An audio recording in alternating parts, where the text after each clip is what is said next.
Short forms are used in spoken English, but we can use them in written English as well. But that conversation should be informal. That communication should be informal written communication. So let's see all these contractions. They are called as contractions or short forms in English. For example, I am can be written as I apostrophe am. So A will disappear and in place of A you will put apostrophe mark. He is. So he is. She is. She is. It is. It's. He has.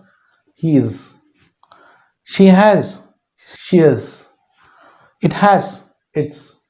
So you can see now he is and his and he has his. So both these contractions are similar, but it depends on the situation what auxiliary verb or what helping verb is to be taken. Next, you are, your, we are, were, they are, there, I have, you have, we have, they have, they've. So these are all contractions of are and have.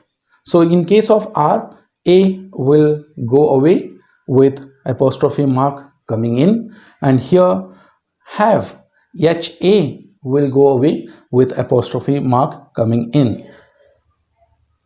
I will, so it will be I'll. He will, he'll. You will, you'll. We will.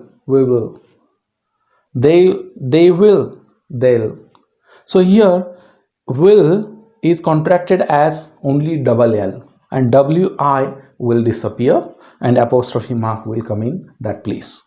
Now next one, I would, I'd, he would, he'd, she would, she'd, you would, and we would, we'd, and they would, they'd.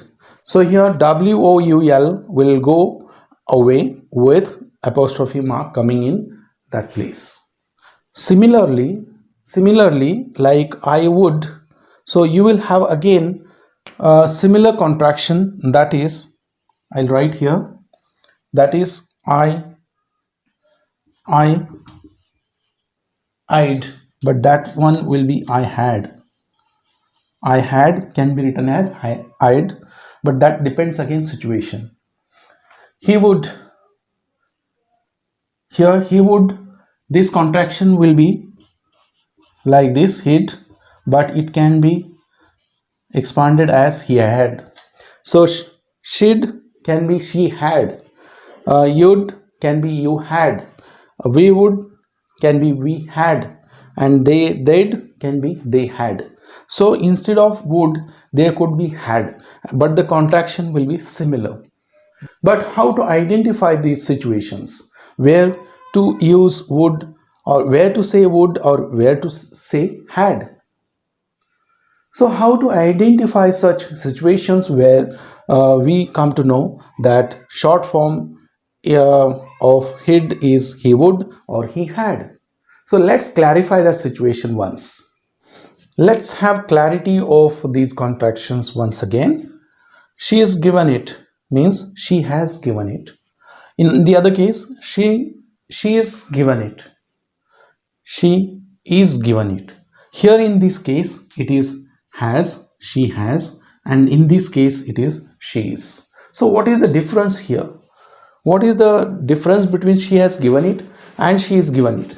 So we are going to study this in the passives, but for the time being I will clarify this confusion. When she has given it, here she is active, she gave something, she is active here.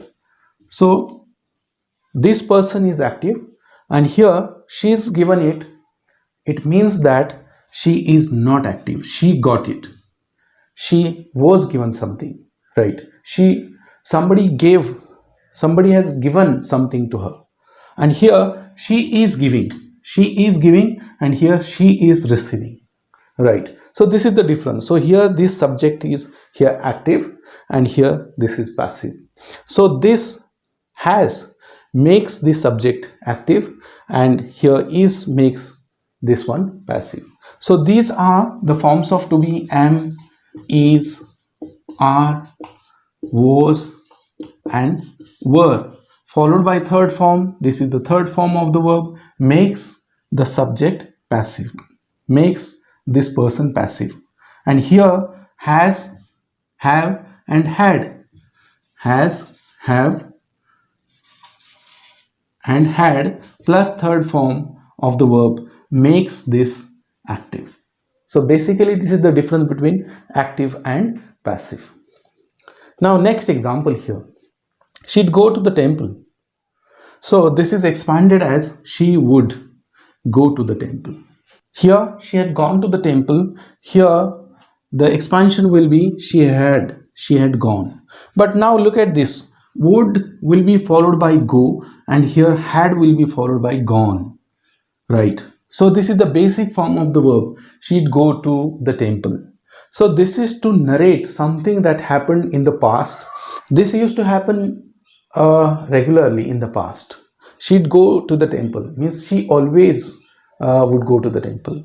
So here would will be always followed by here present form of the verb, and here she had gone to the temple means once she had gone to the temple long back and then something happened after that. So here is also the event which is taking place from the past, but again there is some event dependent on this, and this is the previous act and the later act will be dependent on this one, which is the past one. So here had gone, so gone is the third form of the verb, past participle of the verb used after had. So this is the basic difference of tense, would go and had gone. So always remember, when there is third form used here, then it is always had, it is always had plus gone. And here when there is basic form used here, present form used here, then it is always would, it is always would. So this is the clarity between she's and she's, she'd and she'd, right? Let's see the negative short forms in English. Here we have isn't, is not. What has happened? Here apostrophe has come in place of O. O has gone with this apostrophe coming in. Aren't, are not. Aren't or aren't, are not. Here O has taken away. Here O is taken away with apostrophe. Wasn't, wasn't, was not. Weren't, were not. Don't, do not. Doesn't, does not. Didn't, did not. So everywhere you will see that N apostrophe T, it does mean that N-O-T. So just do one thing, you replace O with this apostrophe, you will get the contraction. Haven't, have not. Hasn't, has not. Hadn't, had not. Can't, cannot. Now here look at this contraction. Can't, here O has gone and apostrophe has come. But how are we writing this? We are not writing can and not separately. It is together. It is single word, cannot, right? So in the other cases you will see that had not, has not, have not, they are separate. But here cannot is a single word. Couldn't, could not. Won't, will not. W-O-N apostrophe T, won't, will not. Wouldn't, would not. Some more contractions. Shan't. S-H-A-N apostrophe T will become shall not. S-H-A-L, shall not, becomes shan't. Mightn't, might not. Needn't, need not. Shouldn't, should not. Mustn't, must not. Daren't, dare not. So these are all the contractions which are used in English. And again here I have some contractions written in a different way. Like he isn't, So here I have used contraction for O, but in the other case here, see, he is not. He is not. Here I have written contraction for I, means is. He is, instead of he is, I have made it his. He is not. And I have taken complete form of not. So this is allowed in either ways. So again, one more example, she isn't. I have taken contraction for not. She isn't. She isn't. She is not. She is not. Here I have taken contraction for is, and I have deleted I and taken apostrophe. It isn't. Contraction for O, not. And here contraction for is. It is not. Likewise, you aren't and you are not. We aren't. We aren't. We are not. They aren't. They are not. So this is all about contractions which are used in English. Thank you.